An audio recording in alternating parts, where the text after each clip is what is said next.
যেরকমটা যা জানা যাচ্ছে সেটা হচ্ছে দেবদাকে কিন্তু এখন দেওয়া হলো ঈদের টাইমটাও, ইয়েস, কিন্তু ক্রিসমাসের টাইমটা কিন্তু দেবদাকে দেওয়া হলো না, কিন্তু দেবদা কিন্তু এই ক্রিসমাসের টাইমটাতেও চলে আসবে।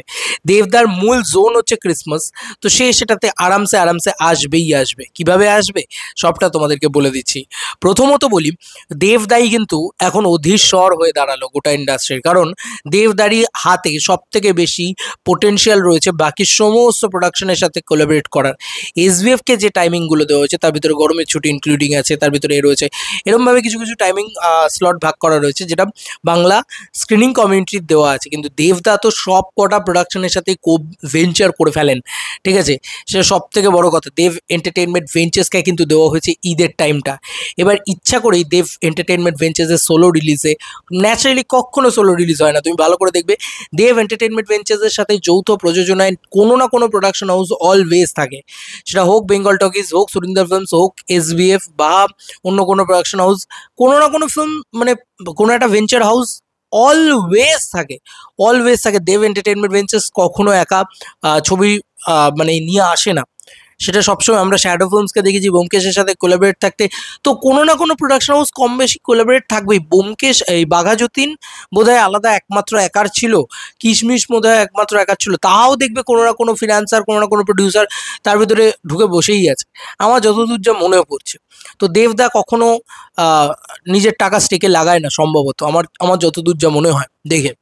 যাই হোক, যেটা বলার সেটা হচ্ছে দেবদাকে স্লট দেওয়া হচ্ছে ঈদের টাইমটাতে, তাহলে চিরকুট তো অবশ্যই ঈদে আসছে, কারণ দেবদাকে ঈদের টাইমটা ছেড়ে দেওয়া হয়েছে মানে।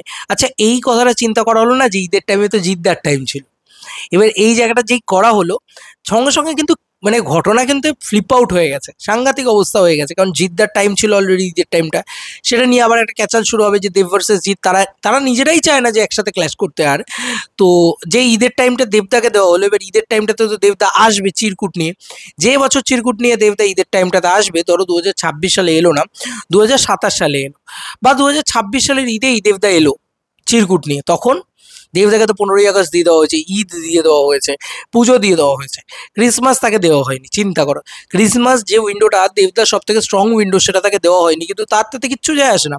সুরিন্দর ফিল্মসকে দেওয়া হয়েছে ক্রিসমাসটা, এবার সুরিন্দর ফিল্মসকে তো চোখ বন্ধ করে দিলে খাদান টু তো দেবদা আরামসে, খাদান টু দেবদার সব থেকে বড় রিলিজ, সে তো আরামসে ক্রিসমাসে শিফট করে নিয়ে চলে যেতে পারবে ছবিটাকে, এবং সে ক্রিসমাসে আনবেই, মানে খাদান টু যদি আসে সেটা ক্রিসমাসেই আসবে।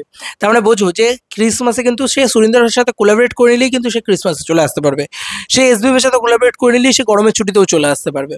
তো অলরেডি বলে না যে আইন তো হয়েছে, তার গলদও রয়েছে, তার ফাঁকও রয়েছে, এমনভাবেই হয়েছে তাতে দেবদা অনেক বেশি বেনিফিটেড হবে রাদার অন্য কোনো প্রোডাকশন হাউস, মানে জানলাকেও তাদের মতন করে জায়গা দেওয়া হয়েছে, তাদের মতন করে করে দেওয়া হয়েছে, সেটা তারা তাদের মতন করে বুঝে নেবে। কিন্তু এখন দেখার বিষয় যে এই জিনিসটার কি হয়, কারণ আমরা যদি ক্রিসমাস ক্ল্যাশের যাই, তাহলে আমি ডেফিনেটলি শিওর যে দেবদা তো 2026-এর ক্রিসমাসে খাদান টু নিয়ে আসছেন, তো সেটা মানে আমি ডেফিনেটলি শিওর, কারণ আমার আমার গাট ফিলিং বলে ওটা। এবার যদি না হয় তো না হবে, সেটা আলাদা বিষয়। এবার ক্রিসমাসে যদি খাদান টু আসে, চিরকুটও কিন্তু ঈদে আসছে, মানে সেটা ঈদ রিলিজ যেহেতু তাকে দেওয়া হয়েছে, তাকে যেহেতু অন্য কোনো টাইম দেওয়া হবে না, ঈদ, 15ই আগস্ট, পুজো, এই তিনটে টাইম তাকে দেওয়া হয়েছে, তাই পুজো এসে ছবি আনবে, 15ই আগস্ট হয়তো সামনের বছর ছবি আনলো না, ঈদে কিন্তু সে চিরকুট নিয়ে যেতে পারে, ঠিক আছে। দেবদা কিন্তু এই সামনের বছর ঈদে চিরকুট আনতে পারে, এবং 15ই আগস্টে হয়তো সে ছবি আনলো না, দুর্গাপুজোয় সে ছবি আনলো, এবং খাদান টু তারপরে আসতে পারে ক্রিসমাসে। এইটা তার প্ল্যান হতে পারে 2026-এ, আদারওয়াইজ 2026-এ তার অন্য কোনো ছবি রিলিজের প্ল্যানই থাকলো না, সে পুরোপুরি ফোকাস করলো খাদান টুতে, তার একটা লম্বা গ্যাপ থাকলো, সে খাদান টু নিয়ে আলো। এখন তার পাইপলাইনটা কীভাবে সাজাবে সেটা আমি জানি না, তবে দুর্গাপুজোয় সে ছবি আনবেই, এবং দুর্গাপুজোয় তাকে স্লট দেওয়াও হয়েছে। এটা আমারও মনে হচ্ছে যে দুর্গাপুজোয় দেবদা ছবি আনবে না এমনটা হবে না, আবার হতেও পারে যে দেবদা পুরোপুরি ফোকাস অন খাদান টু, দেখা যাক, সেটা সময় বলবে। তবে আরও একটা জিনিস ফোকাস করতে হবে আমাদেরকে, সেটা হচ্ছে যে মানে যে বছরই আসুক চিরকুট কিন্তু ঈদে আসবে।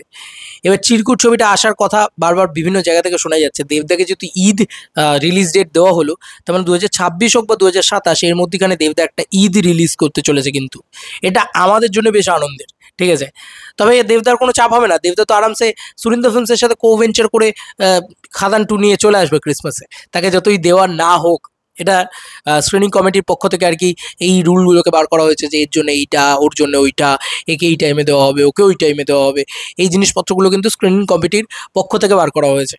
এবার তোমাদের কি মনে হচ্ছে যে এটা কতটা জাস্টিফাইং? কারণ কালকে যখন 2027-এ যদি চিরকুট আসে তাহলে আবার দেব ভার্সেস জিৎ হবে, কারণ 2027-এ তো জিদ্দার একটা কোনো ছবি থাকবে, সেটা হোক লায়ন বা সেটা যাই হোক, তো জিদ্দার সাথে কিন্তু ক্ল্যাশ হয়ে যাবে তখন দেবদার আবার। তো ব্যাপারটা খুব সাংঘাতিক। দেখা যাক কি হয় না হয়।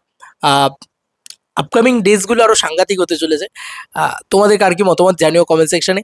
দেবদার আপকামিং ছবি, জিদ্দার আপকামিং ছবি এবং এই ক্ল্যাশ, এই বাংলা ইন্ডাস্ট্রি, এই সম্পর্কে তোমাদের কার কি ধারণা জানিও। Bye bye.